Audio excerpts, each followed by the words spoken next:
Okay, good afternoon, everyone, and welcome to our presentation on Jordan's Principle. Today is Bear Witness Day. This date is an important date for Jordan's Principle as it relates to the compliance order and the decisions made at the Human Rights Tribunal. We celebrate and show our support for Bear Witness, the full implementation of Jordan's Principle for our families, children, and youth. Presenting today, we have our Jordan's Principle team. My name is Sammy Hill, and I am one of the navigators at Six Nations. I'll now pass it off to Crystal. Hello, I'm Crystal St. Jean, and I'm also one of the navigators with Six Nations.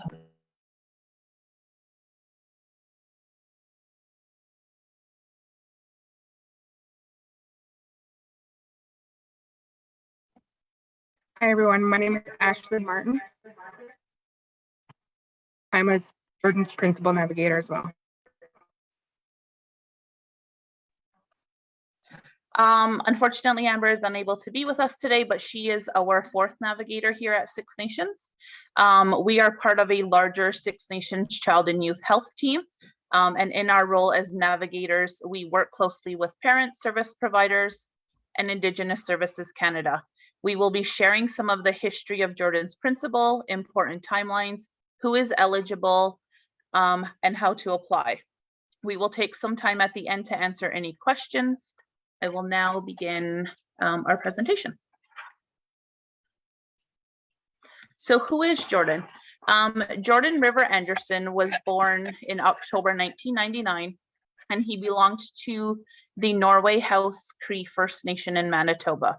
He was born with a rare muscular disorder called Carey-Feynman-Zeter syndrome.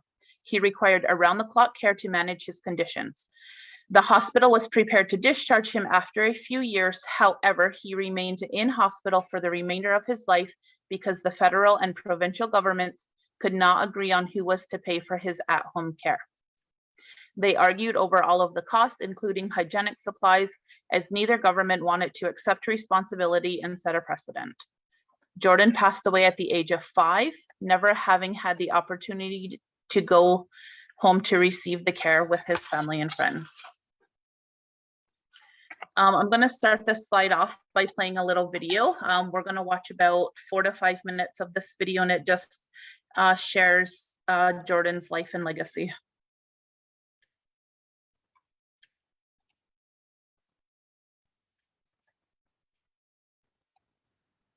But before she goes, she's introducing him to the computer. See how he's working. Good job, Jordan. Just a little harder. There you go. Love that sound. Demon's gonna have to try. Yeah. Jordan River Anderson from Norway House Cree Nation is one of those children. He was born with complex medical needs. For the first 2 years of his life, he stayed in hospital not far from here in Winnipeg Children's Hospital. But after his second birthday, he should have gone home. All the services were ready for him to go home. But what did the government of Canada say? Oh, well, it's really good that Jordan can go home, but we're not sure we have authorities to pay for his at-home care. The province of Manitoba said, Jordan is a federal responsibility. He's a status Indian child on reserve. We don't want to set the precedent of picking up a federal cost.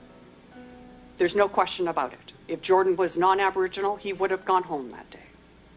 But as it was, the government officials thought it was okay for that little boy to stay in the hospital while they argued over who should pay. In making that decision in the first instance, they allowed themselves to cross over that bridge of saying that racial discrimination against a child, because no other child would have been denied the opportunity to go home. No other child. That by crossing that river and saying that because he's First Nations, he can stay in hospital while we figure out who is going to pay from our respective surplus budgets. They then entered into the realm of the immoral. And not just days passed on Jordan's calendars, but days turned into weeks and weeks into years. And this little boy would have other little kids come into his hospital room, and they would all get better, and they would go home, and he was better, and he wasn't going home. The other boys would talk to him about what it is to put both feet into a mud puddle and get all the water spraying upwards, or what it is to put your arms around a big dog, or to hear the drums in your cultural ceremony. And he had done none of that. He was trapped in the hospital. His family, his community, the doctors and the nurses were all pleading with the governments to do the right thing. Let this little boy go home. But the governments didn't listen. They were afraid of setting a precedent of picking up somebody else's cost. And so it was that just after Jordan's 5th birthday, he lost hope and he dies in Winnipeg General Hospital, never having spent a day in a family home. At the time when Jordan passed, we did a study of only 12 of the 108 First Nations communities running First Nations agencies in this country, and we found 400 other children in the same situation that Jordan was in, being told, no, you have to wait while we figure out who should pay. Jordan's principle is simple. It applies when a government service is available to all other children. So basically, if you were non-Aboriginal, you get the service. That's when it applies. And one of these crazy payment disputes crops up. Whoever gets contacted first, provincial, territorial, or the federal government, pays for the bill, and they argue as much about it as they'd like after. It's a very simple principle. It passed unanimously in the House of Commons in 2007, but it has never been implemented by any provincial government or properly by the federal government. The federal government has sought about to do even something more disgraceful, and that is to narrow this little boy's legacy to say, no, Jordan's principle does not apply to all government services, only services for children with complex medical needs. Well, what we've seen immediately after that was the government trying to narrow Jordan's principle to only apply to children with disabilities, with complex medical needs and multiple service providers. Jordan's principle applies to all government services. And what we also saw is that First Nations were being left out of the conversations about how best to implement Jordan's principle. They became conversations really between government officials at the federal and provincial level. So sadly, we were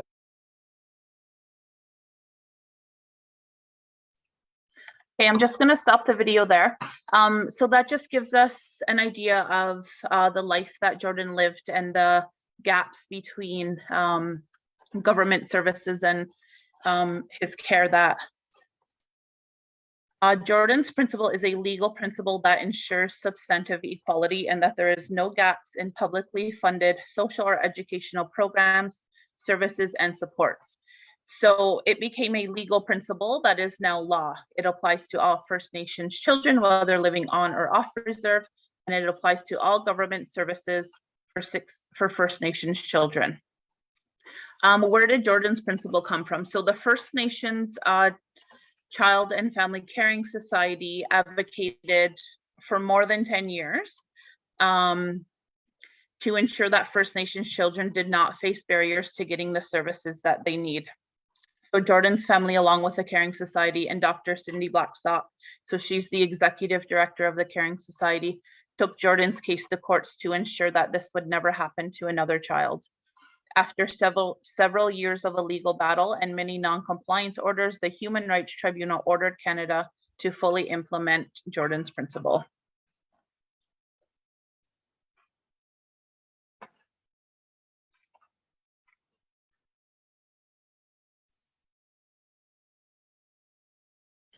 Hi, I'm Crystal. I'll be talking about the timeline. So in 2005, the First Nations Child and Family Caring Society releases the Wenday Reports. So the Wenday Reports were a collection of similar cases where First Nations children did not receive the supports and care that they required. They were drawing on a team of over 20 researchers. The report recommends Jordan's principle as a principle to resolving jurisdictional disputes impeding First Nations children from accessing government services. And then in 2007, Jordan's principle passes unanimously in the House of Commons. And then in 2007 to 2016, federal officials continue trying to narrow Jordan's principle from a principle applying to all federal government services. The Canadian government does not fully implement Jordan's principle, but small regional victories are won through the courts. And then in 2016 of January, kids win. So in a landmark ruling, the Canadian Human Rights Tribunal finds the Canadian government as racially discriminating against 163,000 First Nations children.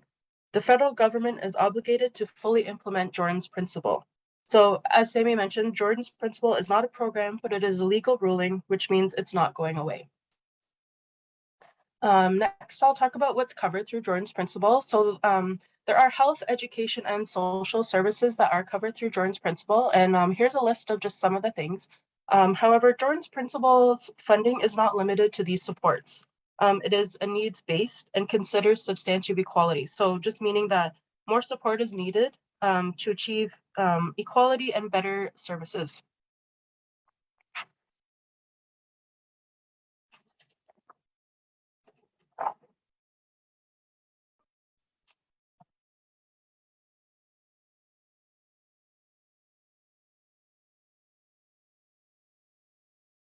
Hi, I'm going to talk about substantive equality. Substantive equality means that the recognition that not all people start off from the same position and that these unequal opportunities make it more difficult for some to be successful. Treating everyone the same is only fair if they are starting from the same position.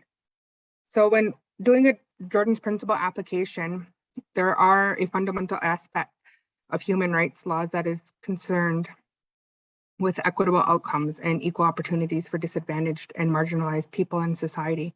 A big piece of the requests are beyond the normative standard. By doing an application, it is important to self-determination, making the best decisions for their own people. Copy our culture and language. Culture and language is a foundation for First Nations health and well-being. Holistic approaches. Holistic needs, historical and cultural factors of children must be understood. Cultural, structural interventions, barriers within all systems must be challenged. Non-discrimination of all First Nations children matter. So I will continue on and talk a little bit about the eligibility for Jordan's Principle. In the Ontario region, a child is covered up to their 18th birthday. All First Nations children who have status living on or off reserve, children without status but reside on reserve, all children who have a parent that is registered or eligible to be registered, and First Nations children without status who live off reserve and have urgent needs. An authorized representative could be a Jordan's Principle navigator or a service coordinator involved. So in 2019, there was a ruling that passed that expanded who is eligible for Jordan's Principle support. This was based on a gap of children who were being missed. So it was brought forth and passed that included that a child without status can be eligible if the parent has status, and also includes children who are recognized by their band for the purposes of Jordan's Principle. Many of the children involved with Jordan's Principle also had band reps involved, and at times they've been able to provide the information needed. Canada appealed this ruling to expand the eligibility, but in 2020, that was dismissed and the expanded ruling upheld.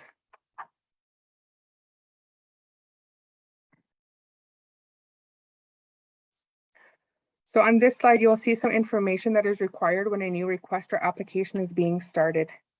You will need your Indian status number. It's the 10-digit registry number, a reason for the request, any unmet need, what the application is for. If the support was sought out elsewhere, what happened if the service was not available in the community, there's a long wait list, NIHB denial, substantive equality, and sometimes this is needed if the request is beyond the normative standard.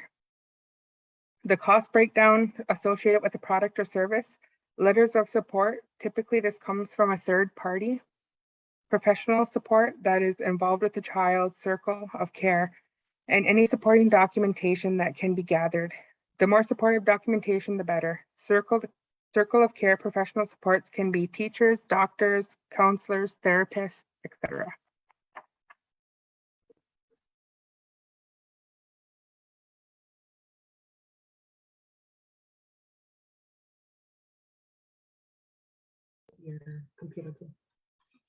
Okay, so I'm just going to briefly describe the application process. This is what it looks like from beginning to end of an application. So the important part is identifying that the child needs help. The next step would be to contact one of the local Jordan's Principle navigators. So that's one of us, or Amber, or a parent can make referrals directly to the Jordan's Principal call center, and that's the phone number right there for it.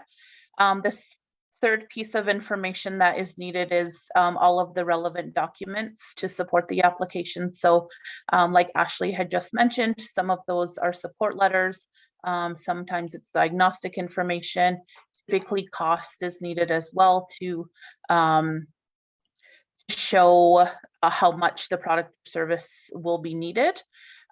Jordan's Principal approves things on a fixed amount, so it's important to have that cost associated with it as well. The next step is making sure that the application is completed with the Jordan's Principal Navigator and that you hand off all of that information. Once that's received, we can submit the application. So we submit our applications to Indigenous Services Canada. Sometimes the step between gathering the documents and handing it all to the navigator, sometimes this can take a couple of weeks, and that's okay. So next step is once we receive all of that information, like I said, we submit all applications to Indigenous Services Canada, and they are the ones who review the application. Right now there's a backlog with them. So sometimes if things are submitted urgently, they are prioritized and they are looked at first. And then once an approval is received, then we can figure out how to get that product or service to you. This just briefly again explains what happens after you apply. So Jordan's Principal Navigator can help with the application, letting you know that your application has been completed and submitted, depending on urgency. So 12 to 48 hour wait for urgent cases. ISC has their own definition of what qualifies as urgent. So sometimes we can submit things as urgent. However, they have a number of them that come in as well. So there has been major delays for several months with ISC. Upon intake at ISC, the request will be assigned a priority level. And this is why it is important to make sure that you have all of your documents together when submitting, so that they don't come back and ask for additional stuff, which can delay the process. For approved products or services, we can figure out how we can access that. And then there's also times where reimbursement claims come in and invoices, which can take up to 8 weeks to be processed. So what if multiple children need support? If there are several children in the family that need support, one individual request will be sufficient. So we'll just need names and information of all the children that will benefit from the support, and that should be included in the application. If there are many families or many children who need the same service, a group request can be sent. So for an example, the Child and Youth Health Team is an example of this group request. So previously, Health Services had identified that there was a need in services in our community. So they sent a group request to Jordan's Principal. And now we have a large team which comprises of OTs, speech language pathologists, dietitian, counselors. Another thing that you can apply for a group request is school programming. So healthy lunch program, after school program, playground, a sensory room, just really any gaps in existing service. But with this group request, there are mandatory reporting requirements with this type of request, which is also called an enhanced funding request. The funds are often added to contribution agreements with First Nations communities. So that's our presentation. Here is our contact information for myself, Ashley, Amber, and Sammy. The Child and Youth Health Team is located at 1745 Cheesewood Road. It's in the White Pines Wellness Center on the second floor. Again, as Sammy mentioned, another way that you can reach out to do an application is through the Jordan's Principal call center. And that's at that 1855 number. I also just wanted to mention our office is hosting a coloring contest in honor of Bear Witness Day. The coloring page has been posted on the Healthy 6NA website, Facebook website page. All the coloring contest sheets are due May 13th, so you can drop them off at White Pines, or the schools are also taking the coloring sheets for our office, so your child can drop it off at their school. And now we open it up for any questions.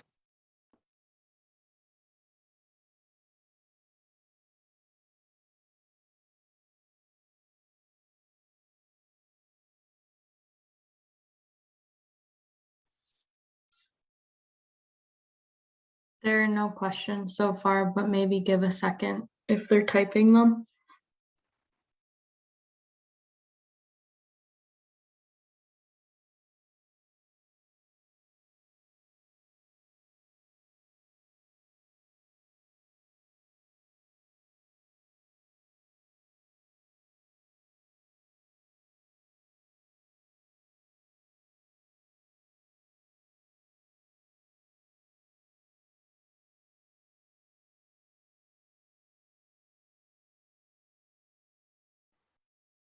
I don't think there is any.